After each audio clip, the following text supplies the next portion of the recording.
రాష్ట్రంలో గ్రామ పంచాయతీ ఎన్నికల ప్రక్రియ చివరి దశకు చేరింది. ఇవాళ మూడో విడత ఎన్నికలు జరగనున్నాయి. 3752 సర్పంచ్, 28410 వార్డులకు ఎన్నికలు జరగనున్నాయి.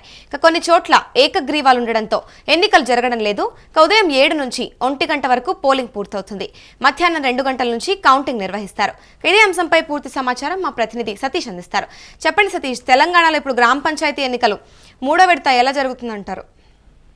మూల్య దీనికి సంబంధించి ఉదయం 7 గంటల నుండే పోలింగ్ స్టార్ట్ అయింది.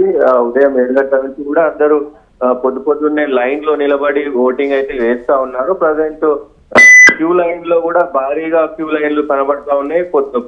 రాష్ట్ర వ్యాప్తంగా కూడా మొత్తం 182 మండలాల్లో 3752 గ్రామాల్లో మూడో విడత జరుగుతుంది.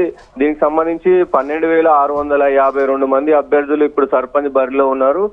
దీనికి సంబంధించి కూడా మొత్తం 53,06,0401 ఓటర్లు వినియోగించుకొని ఉన్నారు. దాదాపు 2 గంటల వరకు కూడా ఈ ఓటింగ్ అనేది జరుగుతుంది. దీనికి సంబంధించి ఇప్పటికే కాబట్టి పెద్ద ఎత్తున అందరూ కూడా ఓటు హక్కును వినియోగించుకోవాలి, ఓటు హక్కు వినియోగించుకొని సర్పంచ్ ఎన్నుకోవాలనే నిబద్ధతతో ఉన్నారు. చాలా మంది అంటే ఫస్ట్ విడతలో చూస్తే కనుక దాదాపు 80% పోలింగ్ నమోదైంది.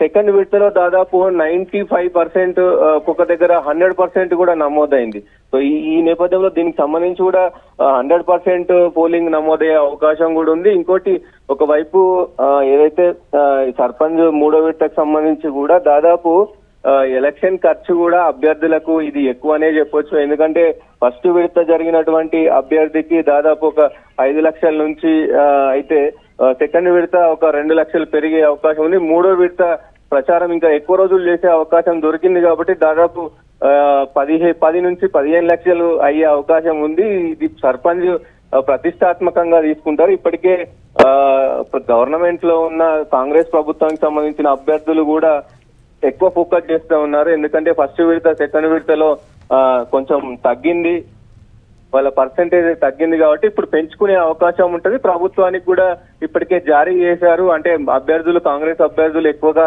గెలవాల్సింది అని చెప్పేసి కూడా హుకుం జారీ చేశారు. మరి చూడాల్సిన అవసరం అయితే ఉంది. ఎంతమంది సర్పంచ్ అభ్యర్థులు గెలుస్తారు, దీనికి సంబంధించి రాష్ట్ర వ్యాప్తంగా ఏ మండలాల్లో ఏ జిల్లాల్లో మరి ఎక్కడెక్కడ మెజారిటీ కాంగ్రెస్ ప్రభుత్వానికి వస్తుంది, బీఆర్ఎస్ ప్రభుత్వానికి వస్తుంది, చూడాల్సిన అవసరం అయితే ఉంది. సో మరి పోలింగ్ అయితే సజావుగా జరుగుతుంది. ఇప్పటి వరకు అయితే ఎలాంటి అవాంఛనీయ సంఘటనలు ఎక్కడ కూడా జరగలేదు. ఇప్పుడైతే సజావుగా జరుగుతుంది. కొంచెం చలిగా ఉండడంతో ఓటింగ్ శాతం అయితే ఇప్పుడు కొంచెం తక్కువగా ఉంది. ఒక 1 అవర్ లో ఇది పెరిగే అవకాశం ఉంటుంది. అమూల్య రైట్, మరి ఇప్పుడు చూసుకుంటే ఇన్ని స్థానాలు ఉన్నాయి, అయినా కూడా ఇంత పెద్ద మొత్తంలో ఏకగ్రీవాలు జరగడానికి కారణం ఏంటంటారు? డెఫినెట్ గా అంటే కాంగ్రెస్ పార్టీ నుంచి కావచ్చు, అటు బీఆర్ఎస్ పార్టీ నుంచి కావచ్చు, ఏకగ్రీవాలు ఫస్ట్ విడతలో కూడా దాదాపు 400 పైచీలకు సర్పంచులు ఏకగ్రీవం అయ్యాయి. సెకండ్ విడతలో కూడా 432 ఏకగ్రీవాలు అయ్యాయి. సో ఏకగ్రీవాలు అనేది ఊర్లో అంటే ఖర్చు తప్పియడానికి, లేదు అంటే ఈ ఖర్చులన్నీ కూడా ఎందుకులే అని చెప్పి గ్రామ అభివృద్ధి కోసం ఎవరిని అంటే మంచి క్యాండిడేట్ ని చూసి ఎన్నుకునే అవకాశం ఉంటది. ఏకగ్రీవాలు అనేది అటు బీఆర్ఎస్ పార్టీ నుంచి ఏకగ్రీవం అయ్యాయి, ఇటు కాంగ్రెస్ పార్టీ నుంచి ఏకగ్రీవం అయ్యాయి, బీజేపీ పార్టీ నుంచి కూడా అయినాయి. అయినప్పటికీ ఏకగ్రీవం అనేది ఊరికి సంబంధించిన విషయం కావచ్చు, ఊర్లో ఇలా చేస్తా ఉంటారు. సో ఇది చాలా రోజుల నుంచి కూడా గతంలో కూడా చాలా ఏకగ్రీవాలు చేశారు. సో ఇది నిరంతరం ప్రక్రియ అని చెప్పుకోవచ్చు. అమూల్య రైట్, మరి ఇప్పుడు చూస్తే మరి దీన్ని ప్రజాస్వామ్య బలంగా చూడాలా లేదా రాజకీయ ఒత్తిడి వల్ల ఇలా ఏకగ్రీవాలు జరిగాయి అనుకోవాలంటారా? ఎలా చూడాలి దీన్ని?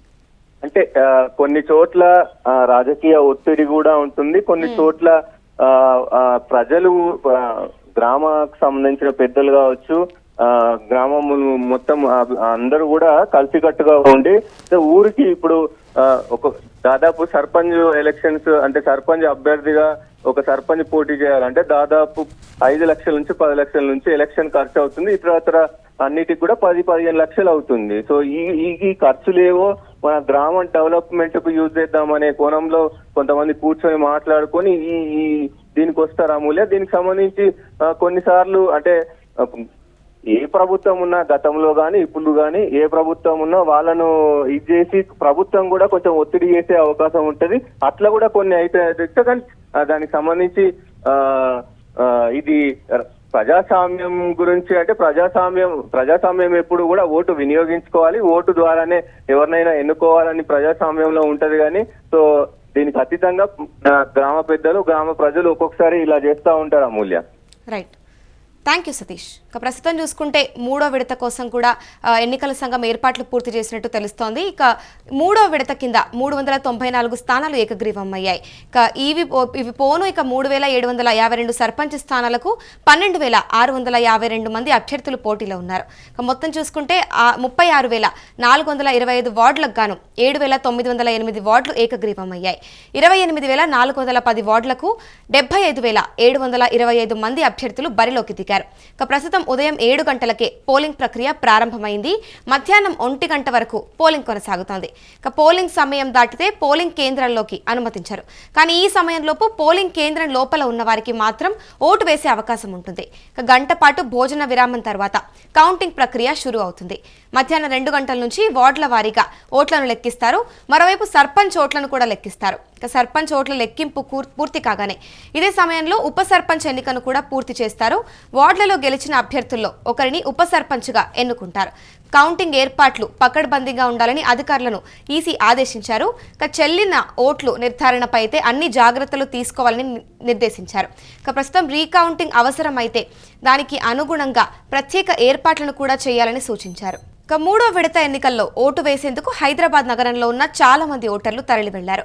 నగరంలో రద్దీ ఎక్కువగా కనిపించింది.